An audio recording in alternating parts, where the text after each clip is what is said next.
Hello, knowledge seekers. In this episode of 20-Minute Books, we delve into the captivating world of genetic possibilities with Hacking Darwin by Jamie Metzl. This groundbreaking 2019 book takes us to the forefront of a new era that transcends natural selection, exploring the revolutionary advances in assisted reproductive technologies and genetic engineering. Metzl, a renowned futurist and expert in geopolitics, offers a comprehensive narrative that wraps the historical evolution of genetics within the potential of today's technological prowess. As a senior fellow at the Atlantic Council and a notable member of the World Health Organization's Expert Advisory Committee on Human Genome Editing, Metzl provides profound insights into how we might navigate the complex ethical and political landscapes of this genetic frontier. His appointment in 2019 to develop global standards for the oversight of genome editing underlines his credibility and foresight in this field. Hacking Darwin is not just a theoretical exploration. It summons a conversation about informed adoption of genetic breakthroughs, presenting informed perspectives paramount for anyone from prospective parents contemplating advanced reproductive technologies to students vested in the ethical quandaries of biology. Alongside futurists, technocrats, and science fiction aficionados, this book promises to enlighten and challenge its audience with a provocative vision of our future. Metzl's expertise is complemented by his literary talent, previously showcased in genetics-based sci-fi thrillers like Genesis Code and Eternal Sonata, promising a read that is as engaging as it is thought-provoking. Join us as we summarize the pivotal ideas and anticipate the profound implications that Hacking Darwin proposes for humanity's next evolutionary leap.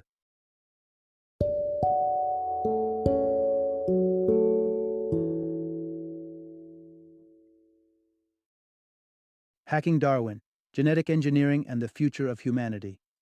Introduction. Embark on a journey through the genetic frontier. Picture this.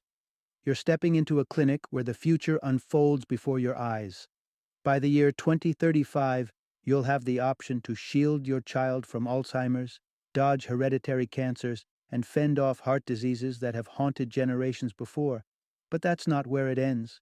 Imagine having a say in shaping the intelligence, stature, and even the temperament of your child. It may sound like a leaf taken from a sci-fi novel, but it's a chapter about to be written in the annals of reality. Welcome to the dawning age of the genetic revolution. In our exploration today, we're going to delve into the milestones charted by evolutionary biology and genetics, from the foundational theories of Charles Darwin to the breathtaking advancements in gene editing technologies. Throughout this narrative, you'll discover how genetically modifying a baby is akin to the time-honored practice of vaccination, the intriguing possibility of altering your physical characteristics, such as changing your skin color to blue, and the ways in which cutting-edge genetic engineering might herald the demise of inherited diseases. Part 1, From Nature's Playbook to Humanity's Hands, The Evolution of Heritable Traits. Imagine duking it out with a swarm of fruit flies, only to realize that these tiny nuisances are distantly related to you. Sounds far-fetched, right? Yet, rewind the clock by a staggering 700 million years, and you'll find a common ancestor shared between humans and said fruit flies. If you'd proposed such an idea 2 centuries ago, prepare to be ridiculed. Back then, the common belief was that a divine hand placed humans and all creatures on Earth unchanging since their creation. That is, until Charles Darwin entered the scene with his groundbreaking work on the origin of species by means of natural selection, published in 1859. Darwin's travels and observations led him to an earth-shattering theory. All life on Earth is interconnected, with each species gradually evolving through slight inheritable variations that gave some populations an edge in the relentless struggle to survive and reproduce, a process he termed natural selection. Fast forward to modern consensus, and it's held that life began as simple single-cell organisms roughly 3.8 billion years ago. around 540 million years back, a sudden surge in mutations painted the world with an unprecedented variety of plants and animals. Enter Homo sapiens, our own species, stage left around 300,000 years ago, possessing traits so advantageous that we've not only thrived, but also driven other hominids like the Neanderthals into the annals of extinction. While Darwin sketched the grand evolutionary landscape, it was his contemporary Gregor Mendel who unraveled the mystery of inheritance. After crossbreeding over 10,000 pea plants, this Augustinian monk deduced that plant traits are determined by pairs of genes, each inherited from one parent plant. Mendel's work highlighted that traits were passed down as discrete units, not as a smooth blend of parental attributes. When genes differed within a pair, one typically reigned supreme, the dominant gene. The combination of Darwin's natural selection and Mendel's genetics forged a turning point in biology. But as we'll see in our next discourse, we're on the verge of transcending the age-old constraints of natural selection. Part 2. Cracking the Genetic Code. The fusion of biology and information technology. In the footsteps of Darwin and Mendel, the modern era has catapulted us into a realm where the language of life is being deciphered like never before. Essentially, our biological essence is being transformed into a form of information technology, understandable and, more importantly, editable. So what's the gist of it all? Our genetic code is comprised of DNA molecules arranged in pairs, spiraling into the famous double helix structure. Think of it as an alphabet soup with just 4 letters, G, A, T, and C. This genetic alphabet spells out the instructions for building and maintaining an organism. These instructions are wrapped up in units called genes, loaded with directives for cells to make proteins, impacting everything from eye color to skin elasticity. The human body boasts about 21,000 genes and some 3.2 billion base pairs. Quite the script to read and interpret. The breakthrough in reading this script came when Frederick Sanger and Alan Coulson introduced genome sequencing in the mid-1970s. Fast forward through technological leaps, and we arrived at the monumental Human Genome Project of 1990, a 13-year, multi-billion-dollar pursuit that mapped out the human genetic blueprint. And as technology progressed, it became far cheaper and faster to sequence a human genome, from a steep $100 million to around $700 today. With international efforts amassing substantial genomic databases, the forecast is that in the next decade, 2 billion human genomes will be sequenced. But the plot thickens. As our repository of genetic data swells, so does the complexity of making sense of it. While certain traits or diseases caused by single gene mutations are relatively simple to dissect, the complexity of the human genome often calls for deeper, more nuanced interpretation. Enter the era of artificial intelligence, AI, and big data analytics. The past couple of years have seen a surge in their application to genomics. Google, along with China's Wuxi Nextcode, has stepped into the fray, rolling out AI-based genome sequencing technologies. Through intricate databases and algorithms, they're laboring to recognize genetic patterns and extend our understanding of the genetic lexicon. Our genetic code is progressively being framed as a kind of digital code. And with the next leap, we're not just reading it, we're preparing to rewrite it. Let's turn the page and discover the emerging tools that are unlocking our ability to hack our own DNA. Part 3. Navigating the Genetic Roadmap, the revolutionary rise of assisted reproductive technologies. Dipping our toes into the vast ocean of the human genome, even the most advanced artificial intelligence is only beginning to tease apart its enigmas. Yet, despite the mysteries that remain, scientists have already charted a revolutionary course in the field of reproductive medicine. When it comes to reproductive technology, sometimes the simplest interventions can make all the difference. Case in point, Tay-Sachs disease, a harrowing genetic disorder notoriously prevalent in Ashkenazi Jewish communities. With the power of genome sequencing, potential parents can be screened to determine if they carry this recessive ailment, allowing at-risk couples to make informed reproductive choices, which has led to a considerable decline in the disease's occurrence since 1985. But the true game changer arrived with the possibility of selecting embryos. Picture the historical moment on July 21, 1978, with the birth of Louise Brown, the world's first IVF baby.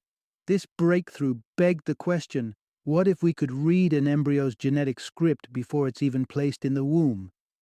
By 1990, this question had an answer with the advent of pre-implantation genetic diagnosis, PGD, a technique used to screen IVF embryos for gender and single-gene mutations, such as Huntington's disease. Dubbed PGT in its more comprehensive form, this kind of genetic testing allows prospective parents to secure the health of their offspring before pregnancy, circumventing the difficult decisions connected with terminating a pregnancy for medical reasons. Up to 15 embryos can be examined with this process, ushering in an era where a wide array of diseases like cancer might be preemptively screened and avoided altogether. Yet, embryo selection's potential extends beyond mere disease prevention. Picture a not-too-distant future where we could select for traits such as height, intelligence, or even certain personality characteristics. Complex traits like IQ, which are influenced by an intricate interplay of hundreds of genes, may be assessed in terms of probabilities rather than certainties, permitting parents to tilt the genetic odds in favor of their preferred outcomes. In some parts of the world, the selection of embryos based on desirable traits is already gaining traction, despite legal barriers in nations like the UK and China. In the US, where gender selection is permissible, nearly 9% of PGT procedures include this choice. As we look ahead, it's clear that such sophisticated reproductive technologies are not merely a trend, but a signpost to a future where they become mainstream. In our next discussion, we shall contemplate just how swiftly and profoundly these advances might alter the landscape of human reproduction. Part 4, IVF, the future of conception in a tech-driven world. The term natural often triggers heated debates, especially when it comes to the idea of creating life in a lab. But let's take a step back and recognize humanity's history of bending nature to improve our lives. Vaccination, for instance, involves introducing a version of a virus into the body. Once a controversial concept, now it's mainstream due to the overwhelming benefits. Similar to vaccines, assisted reproductive technology, ART, though initially faced with skepticism, is becoming increasingly accepted. Currently accounting for about 1.5% of births in the United States, IVF is gaining ground with various demographics from older women to same-sex couples desiring biological children. The prediction we're exploring now is rather bold. By around 2045, IVF could eclipse traditional methods of conception as the go-to choice. As IVF and genetic screening technologies like PGT evolve and become more adept at sidestepping genetic disorders, the appeal to select for a healthier progeny is likely to grow. Picture a society where debilitating diseases like type 1 diabetes or cancer are no longer a genetic roulette, but a choice. Conceiving naturally might one day carry the same social stigma as rejecting vaccinations does in our present day. It's not just future parents who may drive this shift. Healthcare systems and governments worldwide are set to play a role, eyeing the potential savings by preventing genetic diseases before they manifest. While current IVF costs in the US are between $12,000 and $30,000, it is foreseeable that it might become cheaper than treating genetic disorders long term. Should this scenario unfold, insurance providers might start covering IVF more broadly. The transition to IVF isn't without its challenges. Egg extraction, a vital part of the IVF process, can be both painful and complex, possibly deterring some women. Moreover, there's data suggesting an elevated risk of birth abnormalities among older women using IVF. To mitigate this, an increasing number of younger women are now freezing their eggs to use in later years, reducing the risk of such complications. Tech giants like Facebook and Apple have supported this by covering egg freezing costs. a policy that, despite initial criticism, has come to be praised for empowering women with more career flexibility.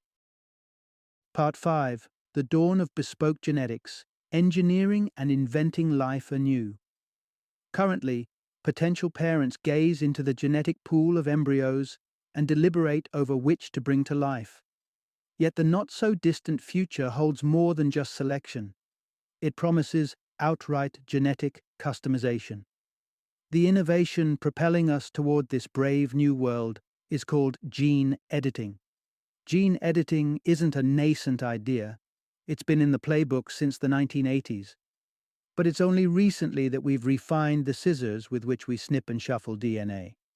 Enter CRISPR, circa 2010, a pioneering technique that employs bacterial mechanisms to cut DNA strands with exquisite precision.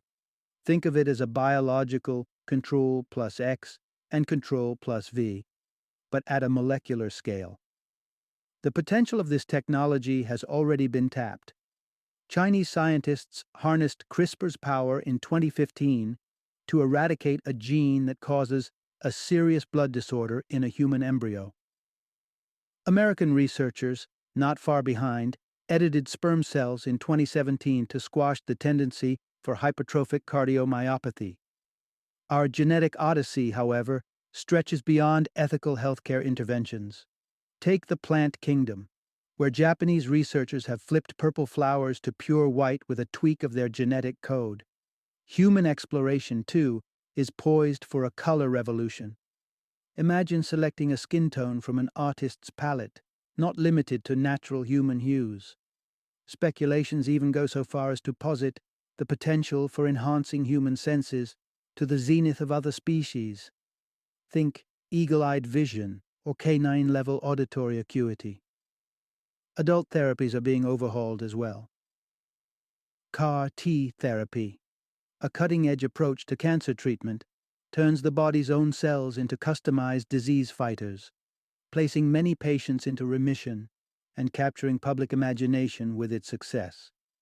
But why stop at editing what already exists? Synthetic biology is blazing trails toward writing brand new genetic scripts. Craig Venter's 2010 Synthetic Cell is just the preamble.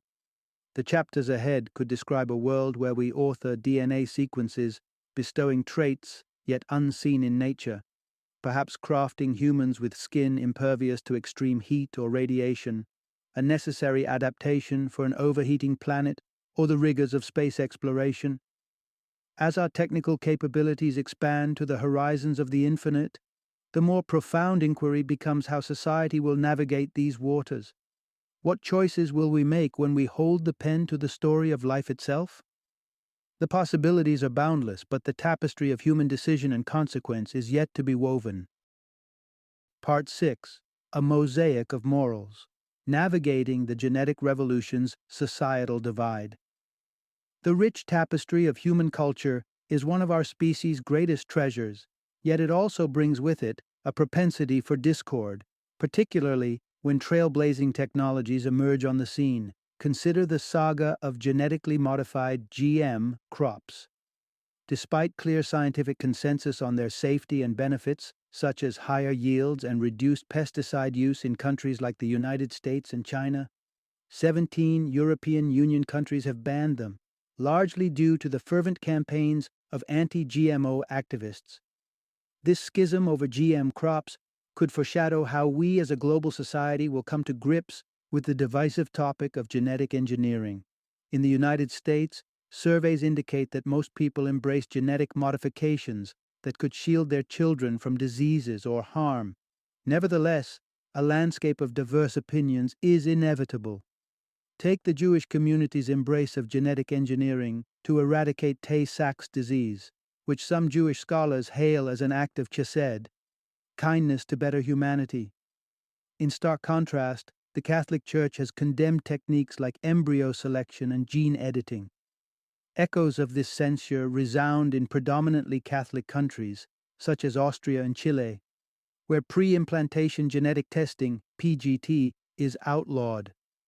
This is just a glimpse at how countries are already crafting diverging legislative strategies in response to assisted reproductive technologies. While U.S. policies on advanced reproductive techniques remain sparse, in Europe, the absence of an EU-wide consensus means residents of one country could simply cross borders to a nation with more lenient regulations.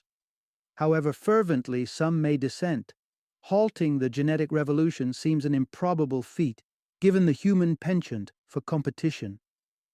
Just ahead, we'll explore the notion of a genetic arms race, a term that dramatically captures the relentless pursuit of genetic advancement by rival nations.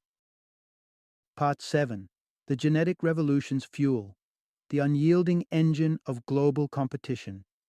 International rivalry has long been a catalyst for innovation, pushing nations to test the boundaries of science and technology. In the grand tapestry of such competition, athletic prowess has been a prominent, if controversial, measure of a nation's standing. Historically, countries like Russia and China have had their brushes with scandal for allegedly sponsoring doping programs, a form of bio-cheating that may soon pale in comparison to the possibilities of genetic enhancement in athletes.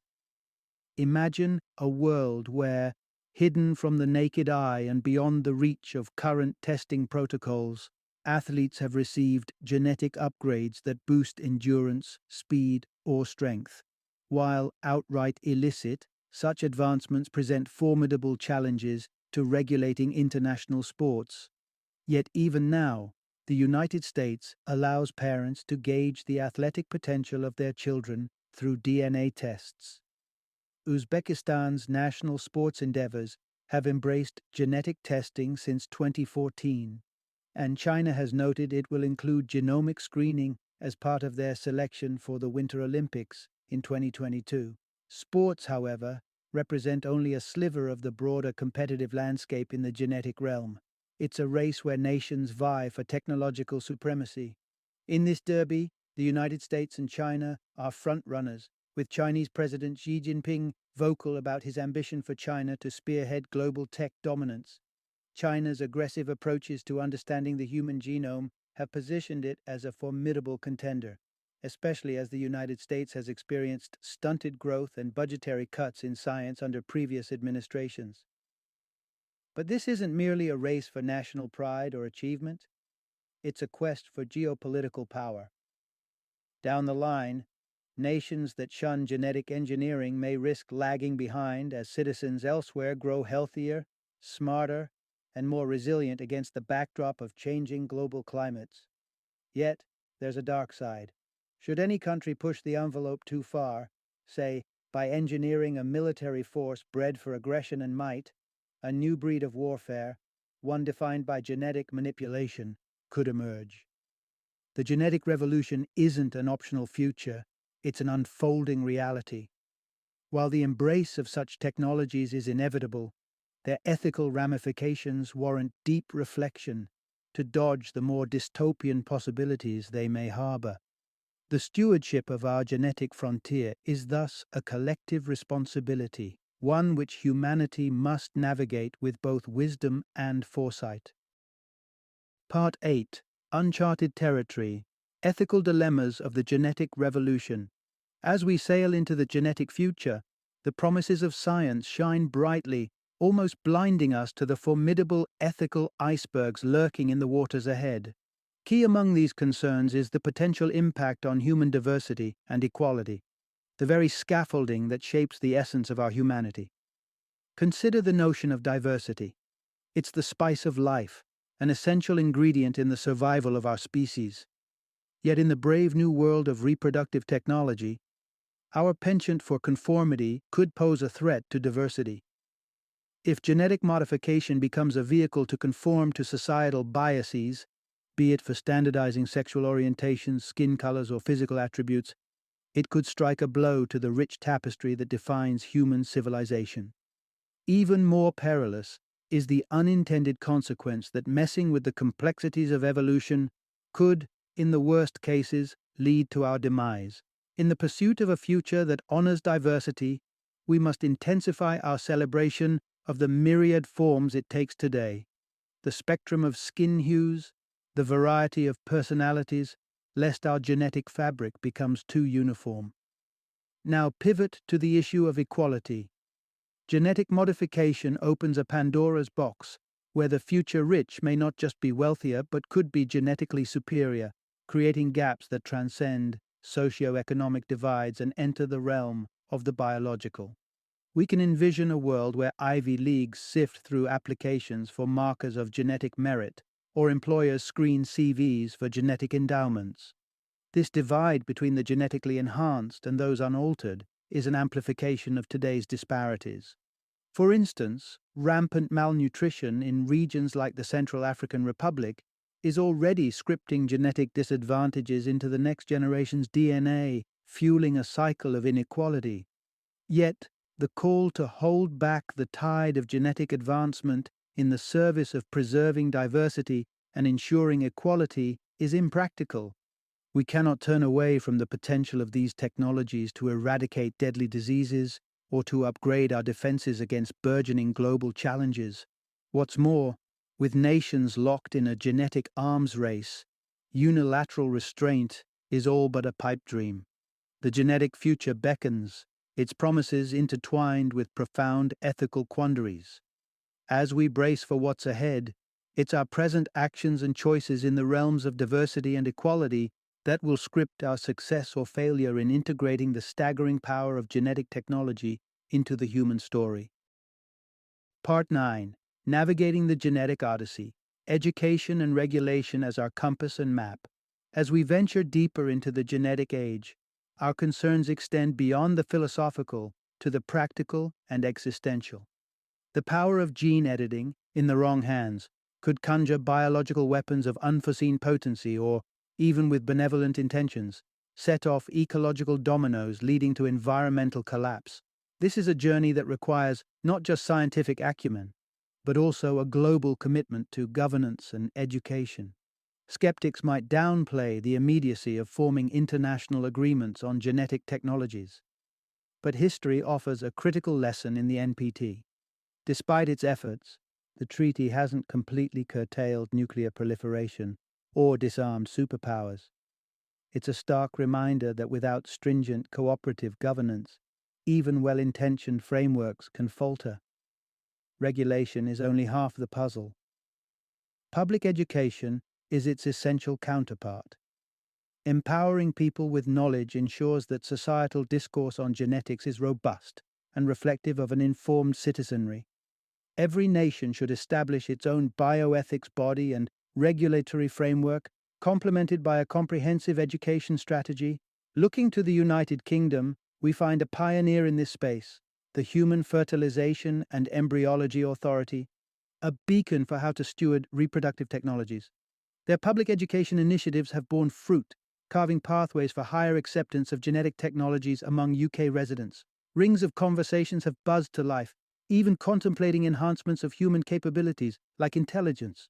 Although crafting an international regulatory pantheon poses challenges, the first steps toward global dialogue could be relatively straightforward. A commission bridging the minds of scientists, thought leaders, and spiritually inclined figures could ignite discussions addressing critical considerations, from therapeutic applications to the scaffold for international oversight. In the interim, the onus doesn't lie solely on formal institutions. Proactivity is key, and it begins with us, with individuals educating one another, forging community dialogues, and kindling a collective consciousness about the implications of our genetic endeavors. Each of us is both a crew member and a navigator on this unprecedented voyage.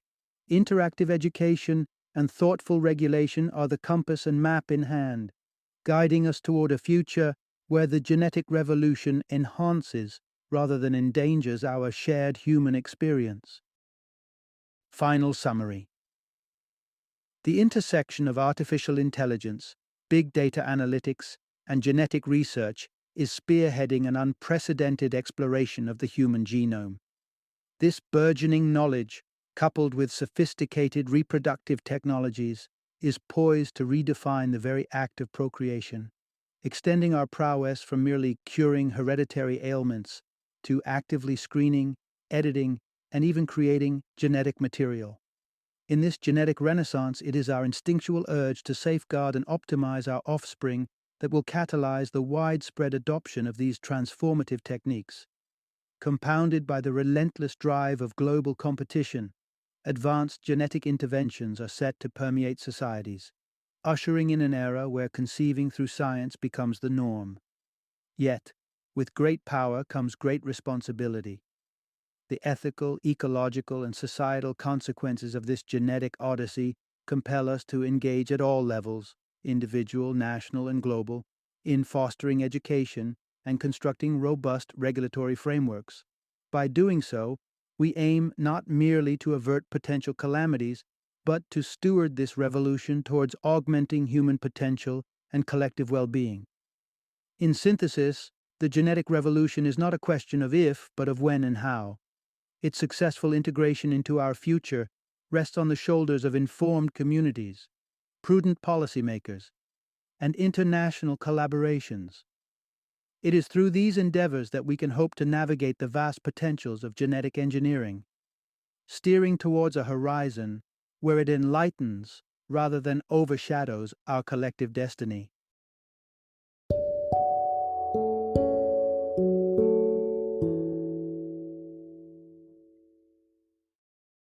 Thank you for joining me today on this journey of learning and discovery as we explored the insights of another thought-provoking book in our growing library of knowledge. If you've enjoyed our time together, please take a moment to follow our podcast, give us a 5-star rating, and share 20-minute books with other knowledge seekers. Your support truly means a lot. Don't forget to join me again in the next episode, where we will delve into another enriching book. Until then, happy reading and happy listening.